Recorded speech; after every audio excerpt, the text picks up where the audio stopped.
Welcome back Shri Ram classes.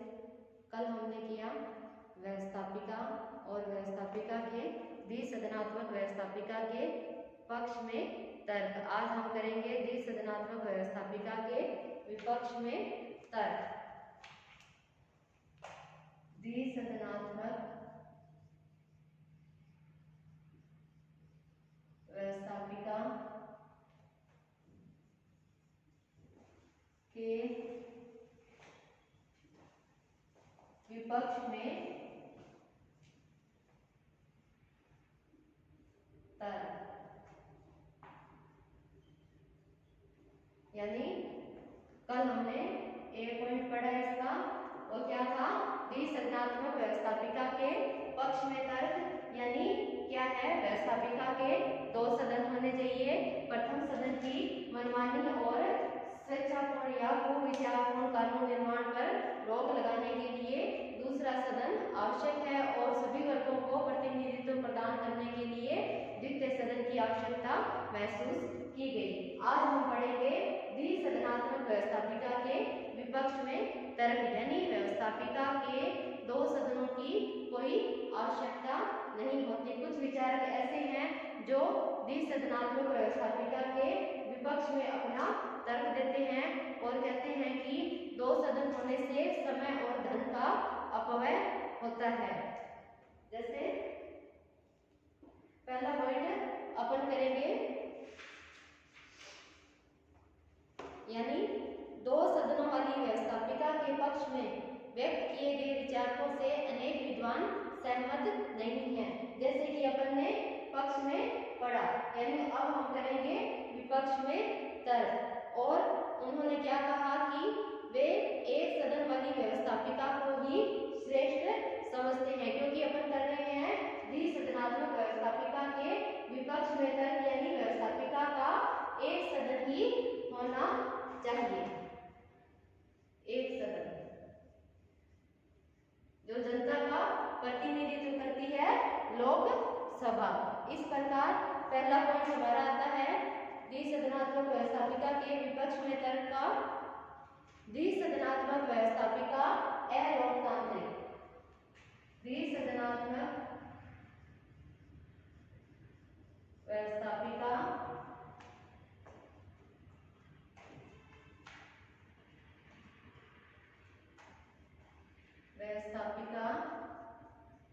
अलोकतांत्रिक।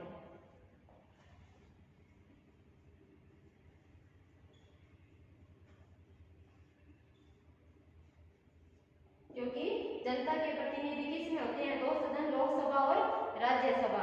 तो जनता के प्रतिनिधि किसमें होते हैं? लोकसभा में।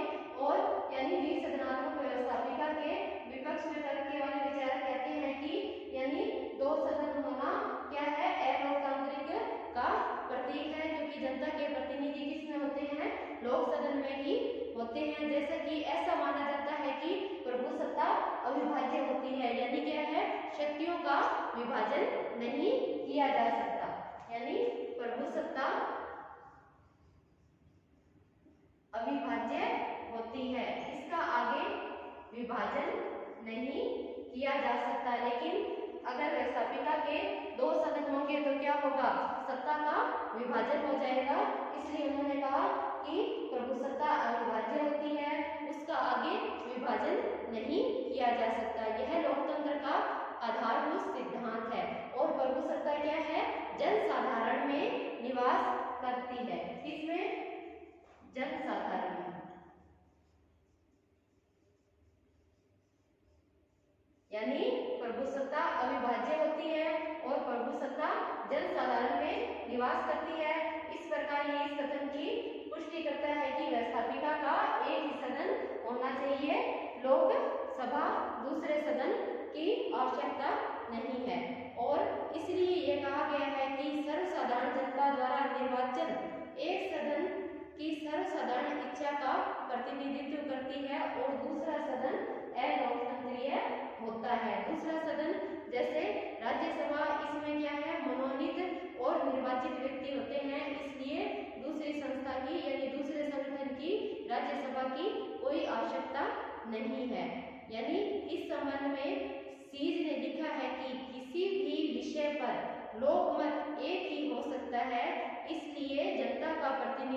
करने के लिए एक ही सदन होना चाहिए। यानी इन्होंने क्या कहा है कि किसी भी विषय या विचार पर मत एक ही होना चाहिए। अगर एक ही मत को अपन दोबारा उस पर वाद विवाद करके प्रस्तुत करें तो इससे क्या है, जनता का लोकतांत्रिक प्रतिनिधित्व नहीं हो पाता। इसीलिए कहा गया है कि एक सदन ही होना चाहिए, दूसरे सदन की आवश्यकता नहीं होती, क्योंकि जनता का एक विषय पर एक ही लोकमत होता है। और इसीलिए वे आगे लिखते हैं कि यदि दूसरा सदन पहले का विरोध करता है तो दुष्ट है, और अगर सहमत हो जाता है तो व्यर्थ है। यानी अगर दो सदन होते हैं और पहले सदन का समर्थन करता है तो क्या है, दुष्ट है। और अगर इसके साथ ही समर्थन के साथ अगर विरोध करता है तो वो व्यर्थ है। यानी यहाँ हम ये दर्शाएंगे कि दो सदन की आवश्यकता नहीं है। इसके साथ ही हम दूसरा कथन पढ़ेंगे, रूढ़िवादिता का गढ़। रूढ़िवादिता का गढ़ कैसे है?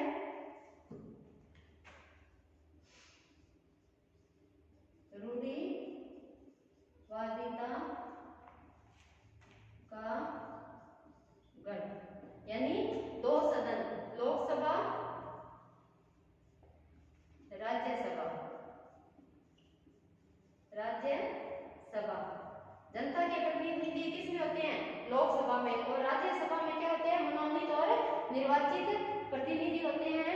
और अनुभव प्राप्त और क्या होते हैं? योग्य, विशिष्ट और क्या है, ज्यादातर हम क्या कहते हैं कि इसमें यानी अधिक उम्र वाले व्यक्ति होते हैं, जैसे रिटायर्ड न्यायाधीश, रिटायर्ड मंत्री, प्रधानमंत्री, अवकाश प्राप्त, इनका इसमें स्थान होता है। तो ये क्या है, यानी नई सोच और नई नीति के विरुद्ध होते हैं, इसलिए इन्हें रूढ़िवादिता का गढ़ भी कह देते हैं। द्वितीय सदन के सदस्य आयु में अपेक्षाकृत बड़े होते हैं, जैसे राज्यसभा में, ठीक है।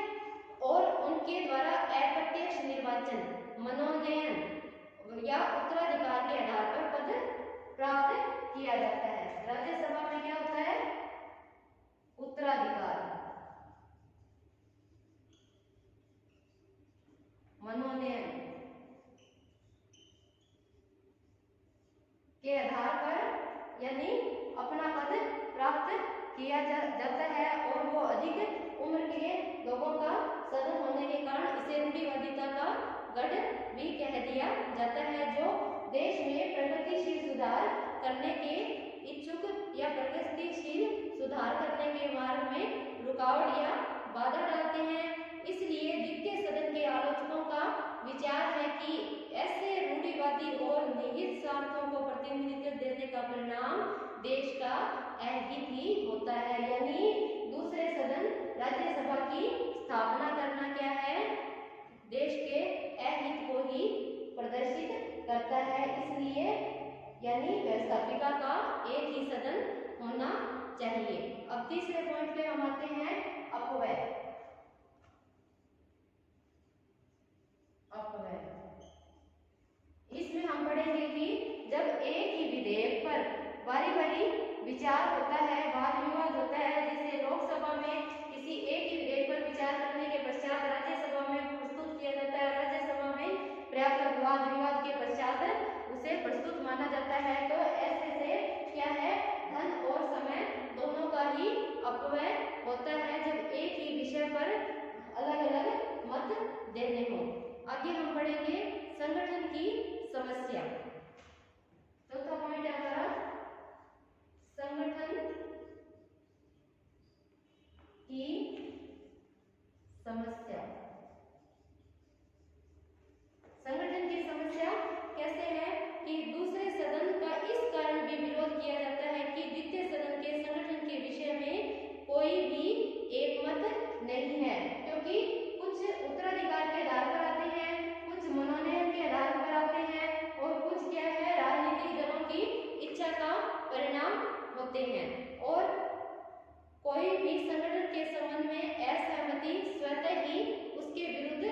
कारक है, यानी क्या है, उनकी नियुक्ति का ढंग अलग अलग होने के कारण यानी संगठन में समस्या आती है। और इसके साथ ही दो सदनों की व्यवस्थापिका वाले सभी देशों में यह समस्या उत्पन्न हुई है। जैसे ब्रिटेन में लोकसभा और लोक सदन दो सदन है, और लोकसभा तो क्या है, धनिकों की सभा या एक पुलिंगतंत्रीय संस्था कहकर उसकी आलोचना की जाती है, यानी उसके सदस्य क्या है, वंशानुगत आधार पर नियुक्त किए जाते हैं।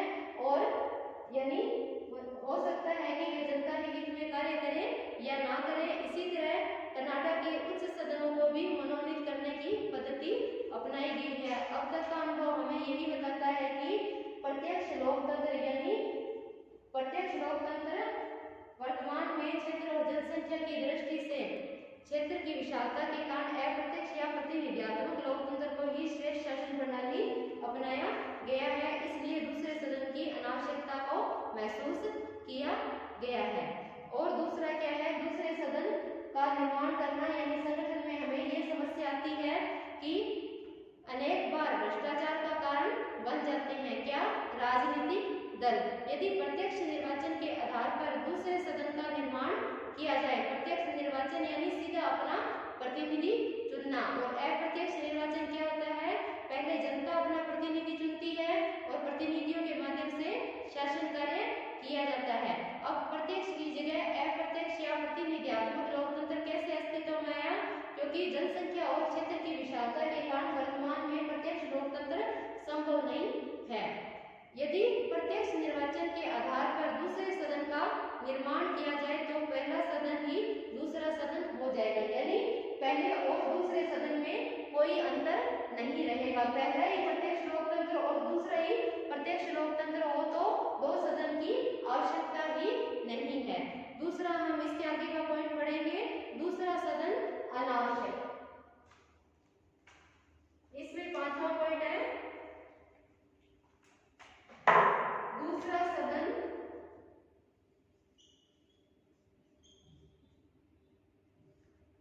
दूसरा सदन अनावश्यक।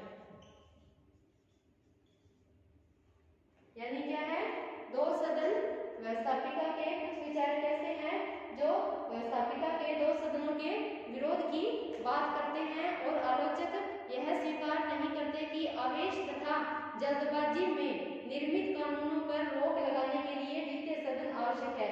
ये तर्क हमने दिया द्विसदनात्मक व्यवस्थापिका के पक्ष में। हमने कहा कि दो सदन होने चाहिए। अगर प्रथम सदन क्या है, जल्दबाजी में या किसी तरह कोई कानून पारित कर दे जो जनता के हित में न हो, तो दूसरा सदन उसमें सुधार कर सकता है, और इस बीच जनता को, राजनीतिक दलों को और प्रेस को भी सोचने का विचार समय मिल जाता है। वर्तमान समय में एक सदन स्वीकृत कानून न तो कुविचारित होता है और न ही जल्दीबाजी का परिणाम, यानी ऐसा माना जाता है कि जब एक सदन में पर्याप्त वाद विवाद कर लिया जाए और विधेयक को प्रस्तुत कर दिया जाए तो वो ना ही तो जल्दबाजी का परिणाम होता है और ना ही कुविचारित होता है, और दूसरे सदन द्वारा उस पर दोबारा पुनर्विचार करने की आवश्यकता नहीं होती। इसके साथ ही उन्होंने प्रत्येक प्रस्ताव और की विश्लेषण की लंबी प्रक्रिया को पार करने के बाद कानून बनता है, और इसलिए दूसरा सदन पहले सदन की शक्ति पर अनावश्यक रोक लगाने का ही कार्य करता है। यानी प्रथम सदन द्वारा कोई विधेयक पर्याप्त वाद विवाद के पश्चात, लंबे समय के पश्चात जब वो पारित कर दिया जाता है तो दूसरा सदन क्या है, अनावश्यक ही प्रतीत होता है। इसके आगे का पॉइंट हम पढ़ेंगे, अल्पसंख्यकों को प्रतिनिधित्व देने हेतु संतोषजनक प्रबंध संभव। छठा पॉइंट है,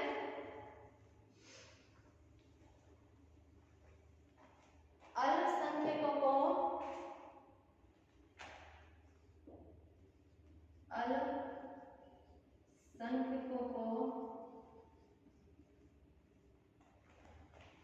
प्रतिनिधित्व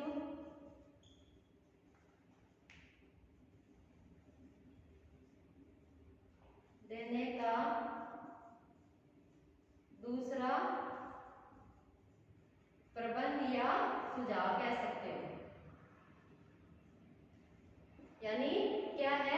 अल्पसंख्यकों को हमने ये कहा कि अगर लोकसभा होगी तो सभी वर्गों को प्रतिनिधित्व नहीं मिल पाएगा, इसलिए 2 सदन होने आवश्यक है। यानी राज्यसभा में यानी क्षेत्र और जनसंख्या को दृष्टि में रखते हुए सभी क्षेत्रों को प्रतिनिधित्व प्राप्त हो जाने के कारण दूसरे सदन की आवश्यकता को महसूस किया गया, लेकिन यानी अल्पसंख्यकों को प्रतिनिधित्व देने के लिए दूसरे सदन की आवश्यकता नहीं है, ऐसा आलोचकों का मत है। उन्होंने क्या कहा, जैसे अनुसूचित जाति जनजातियों के लिए यानी आरक्षण की व्यवस्था की गई, वैसे ही अल्पसंख्यकों के प्रतिनिधित्व के लिए और कोई व्यवस्था करने की आवश्यकता यानी और कोई प्रबंध किया जा सकता था, इसके लिए 2 सदन होने आवश्यक नहीं। तो अब इसके साथ ही हम अगला पॉइंट पढ़ेंगे, संघ राज्य के लिए भी आवश्यक नहीं। अपने पक्ष में पढ़ा, संघ राज्य के लिए आवश्यक, संघ राज्य के लिए आवश्यक नहीं। यानी क्या है, संघ राज्य यानी संघात्मक राज्यों के लिए 2 सदन होने आवश्यक नहीं है।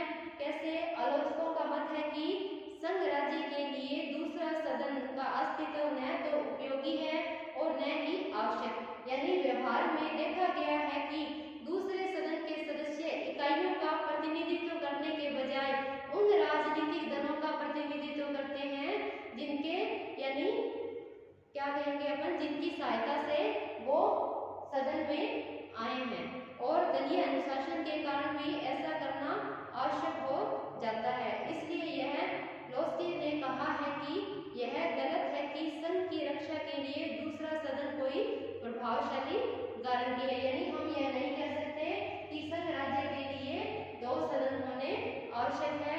यह जरूरी नहीं है कि 2 सदन होने पर ही वो जनता के हितों की रक्षा और प्रतिनिधित्व कर सकेगा। इस प्रकार आज हमने पढ़ा द्विसदनात्मक व्यवस्थापिका के विपक्ष में तर्क, यानी क्या है, व्यवस्थापिका के 2 सदनों के यानी एक ही सदन होना चाहिए। ये आलोचक 2 सदनों के पक्ष में नहीं थे। इन्होंने क्या कहा कि एक बार मैं फिर रिपीट कर देती हूँ कि 2 सदन होने से क्या है, एक तो अनावश्यक समय और धन का अपव्यय होता है। जब एक विधेयक पर पूर्ण रूप से विचार विमर्श कर लिया जाता है तो दोबारा उस पर पुनर्विचार करने की आवश्यकता अनुभव नहीं होती। और आगे हम कहेंगे भी अल्पसंख्यकों को प्रतिनिधित्व देने के लिए दूसरे सदन की व्यवस्था की गई, लेकिन जैसे अनुसूचित जातियों और जनजातियों को प्रतिनिधित्व दिया गया, वैसे ही दूसरे सदन की भी व्यवस्था की जा सकती थी। इसके साथ ही हम यह कह सकते हैं कि यानी संघ राज्य के लिए दूसरे सदन की आवश्यकता नहीं है। ये पक्ष तर्क हमने दिए व्यवस्थापिका के विपक्ष में तर्क। तो हमने अभी ये क्वेश्चन आज ये कंप्लीट किया है कि द्विसदनात्मक व्यवस्थापिका के पक्ष और विपक्ष में तर्क दीजिए, या हम यूँ कह सकते हैं द्विसदनात्मक व्यवस्थापिका से आप क्या समझते हो, इसके पक्ष और विपक्ष में तर्क दीजिए। आगे का हम क्वेश्चन पढ़ेंगे द्विसदनात्मक व्यवस्थापिका के पतन के कारण, यानी क्या कारण है कि व्यवस्थापिका के पतन होता जा रहा है, उसकी लोकप्रियता बढ़ती जा रही है और कार्यपालिका की कार्य आवश्यकताएं बढ़ती जा रही है। तो नेक्स्ट क्वेश्चन हम करेंगे व्यवस्थापिका के पतन या ह्रास के कारण। व्यवस्थापिका के पतन या ह्रास के कारण, कि क्या कारण है कि व्यवस्थापिका का महत्व घटता जा रहा है और कार्यपालिका का महत्व बढ़ता जा रहा है। जैसे कि आज हम कहते हैं कि आज क्या है, चिंता का युग और तीव्रता का युग है। चिंता का युग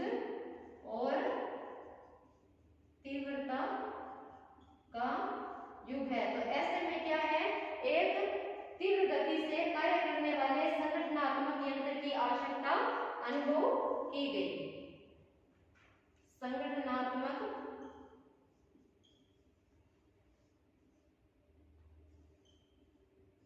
यंत्र, क्या? तीव्र गति से कार्य करने वाले, गति से कार्य करने वाले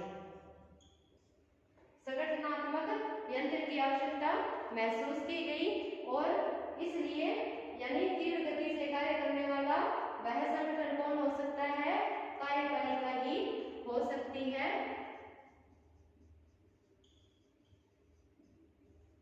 कार्यपालिका ही हो सकती है। कार्यपालिका में क्या आएगा? प्रधानमंत्री और उसका मंत्रिमंडल। इसीलिए ये कहा जाता है कि वर्तमान में व्यवस्थापिका का महत्व बढ़ता जा रहा है और कार्यपालिका का महत्व जो कि देश प्रशासन करने वाला अंग है इसका महत्व बढ़ता जा रहा है, यानी प्रधानमंत्री और उसके मंत्रिमंडल का प्रभुत्व स्थापित होता जा रहा है। जैसा कि हम पढ़ेंगे, लॉर्ड रॉयस ने सन 1925 में अपनी पुस्तक मॉडर्न डेमोक्रेसी, किसने? लॉर्ड रॉयस ने अपनी पुस्तक मॉडर्न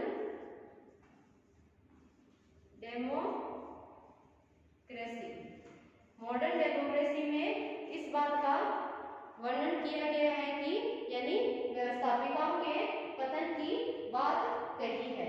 इसमें व्यवस्थापिकाओं के पतन की बात कही गई है। किसमें? मॉडर्न डेमोक्रेसी में। उन्होंने क्या कहा कि व्यवस्थापिकाएं यानी अब अपना महत्व खोती जा रही है और वो तीव्र गति से कार्य करने वाला संगठनात्मक यंत्र भी नहीं रहा है और वह पतन की ओर जा रही है। उन्होंने ये भी कहा कि आजकल संसदों का युग लग गया है। संसद यानी व्यवस्थापिका, यानी संसद का भी कोई महत्व नहीं रह गया है और नौकरशाही की विजय हो रही है और प्रधानमंत्री और उसका कैबिनेट प्रभावशाली यानी तानाशाही स्थापित होता जा रहा है। प्रधानमंत्री और कैबिनेट तानाशाह होता जा रहा है। इस संबंध में ही केसी व्हीयर ने ही व्यवस्थापिकाओं के पतन के बारे में लिखा है कि व्यवस्थापिकाओं ने अपनी शक्तियां, कार्यकुशलता व सम्मान को बनाए रखा हो या इसमें वृद्धि कर ली हो, ऐसा संभव है। फिर भी अन्य संस्थाओं को देखते हुए यानी इसने अपनी शक्तियां बढ़ाकर अपना यानी कार्यपालिका ने इसमें अपना सुधार कर लिया है और व्यवस्थापिका का यानी लोकप्रियता बढ़ती जा रही है। यदि हम व्यवस्थापिका का सर्वेक्षण करें या अनुसंधान करें तो सहज ही में यह कहा जा सकता है कि कार्यपालिका के शक्तियों के संदर्भ में इसकी काफी अवनति हुई है, यानी कार्यपालिका की तुलना में व्यवस्थापिका की कार्य और शक्तियों का यानी पतन होता जा रहा है। वर्तमान शताब्दी का एक यही प्रवृत्ति रही है कि राजनीतिक संस्थाओं का विकास इस तरह हो जिससे कार्यपालिका शक्ति में अभूतपूर्व वृद्धि हो गई है। ये भी व्यवस्थापिका कार्यपालिका के क्षेत्र में अभूतपूर्व वृद्धि और प्रधानमंत्री और कैबिनेट की तानाशाही के कारण भी व्यवस्थापिका अपने महत्व खोती जा रही है। इसके साथ ही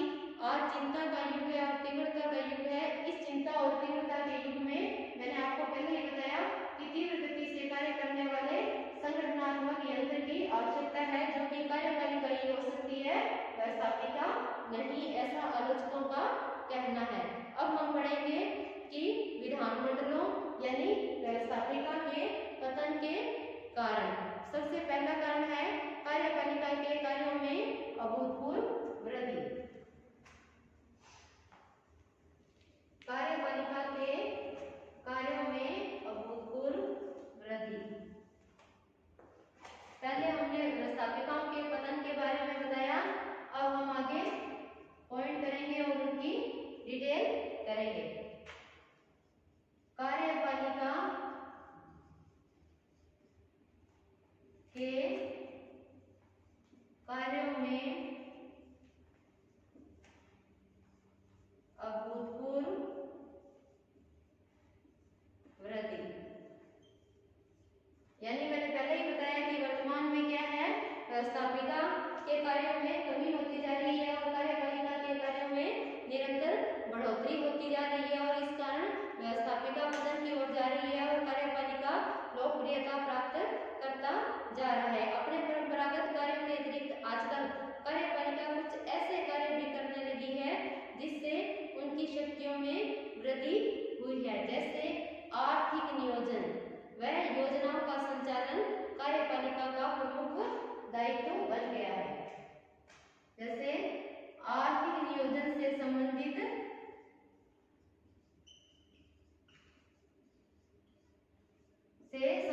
कार्य और अन्य कार्यों के कारण व्यवस्थापिका के कार्यों में अभूतपूर्व वृद्धि हो गई है। आधुनिक समय में 95% विधेयक संसदीय शासन व्यवस्थाओं में प्रत्यक्ष रूप से अध्यक्षात्मक शासन प्रणालियों में अप्रत्यक्ष रूप से कार्यपालिका द्वारा ही प्रस्तुत किए जाते हैं। यानी हम ये कहेंगे कि कोई भी विधेयक वो क्या है, कार्यपालिका द्वारा ही संसदात्मक प्रणाली में और अध्यक्षात्मक प्रणाली दोनों में ही कार्यपालिका द्वारा ही प्रस्तुत किए जाते हैं। इसलिए कार्यपालिका के कार्यों में अभूतपूर्व वृद्धि भी व्यवस्थापिका के पतन का कारण है। दूसरा पॉइंट हम पढ़ेंगे प्रदत्त व्यवस्थापन की प्रथा।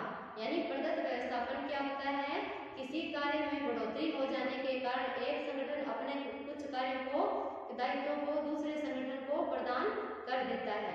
वैसे ही प्रदत्त व्यवस्थापन के विकास के कारण कार्यपालिका द्वारा आंशिक रूप से निर्णय निर्माण की शक्ति का प्रयोग करना, यानी अंतिम विवेक का प्रयोग करके अंतिम डिसीजन देना। विधानमंडल यहाँ कानून या कम से कम सभी महत्वपूर्ण कानून बनाने का कार्य नहीं करते।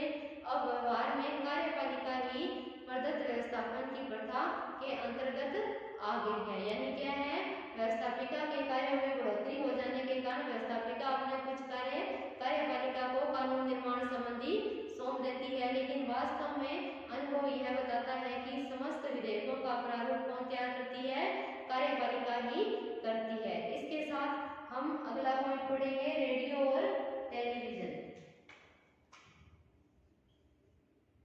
दूसरा था हमारा प्रदत्त व्यवस्थापन,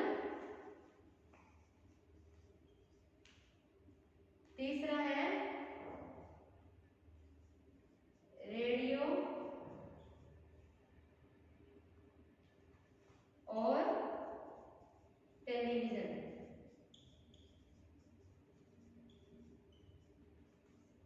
यानी आजकल वर्तमान में क्या है, संचार के साधन है रेडियो और टेलीविजन, प्रेस कह लो, ठीक है। विकास में कार्यपालिका अध्यक्ष को जनता के सामने लाकर खड़ा कर दिया है। कार्यपालिका के संसदात्मक प्रणाली में कार्यपालिका के दो प्रधान होते हैं, नाममात्र का और वास्तविक। सैद्धांतिक तौर पर सारी शक्तियां राष्ट्रपति को प्राप्त होती है, लेकिन व्यवहार में सारी शक्तियों का प्रयोग कौन करता है, प्रधानमंत्री और उसका मंत्रिमंडल। यानी क्या है, कार्यपालिका के वास्तविक अध्यक्ष को जनता के सामने लाकर खड़ा कर दिया है और अब कार्यपालिका संसद की परवाह किए बिना सीधा जनसंपर्क और उसका आमना सामना करती है। यानी क्या है, जनसभाओं का आयोजन करती है और प्रधानमंत्री और मंत्री लोग स्वयं यानी फील्ड में जाकर जनता की समस्याओं से अवगत होते हैं और उनके सुझाव के बारे में लोगों से बातचीत करते हैं। ये भी व्यवस्थापिका के पतन का एक प्रमुख कारण है। जैसे फ्रांस के राष्ट्रपति डी गोल और अमेरिकी राष्ट्रपति निक्सन और भारतीय प्रधानमंत्री श्रीमती इंदिरा गांधी ने अपने कार्यकाल में यह बताया कि टेलीविजन आदि साधनों का उपयोग कर जनमत को अपने पक्ष में किया जा सकता है। यानी अनेक उदाहरण दिए हमने, डी गोल का और अमेरिका के निक्सन राष्ट्रपति का और श्रीमती इंदिरा गांधी का। उन्होंने क्या कहा कि टेलीविजन और रेडियो के प्रभाव से यानी उनने जनता में कितनी लोकप्रियता को हासिल कर लिया है। आगे हम पॉइंट पढ़ेंगे विशेषज्ञों की परिषदों व समितियों का विकास। विशेषज्ञों की समितियों व परिषदों का विकास। विशेषज्ञों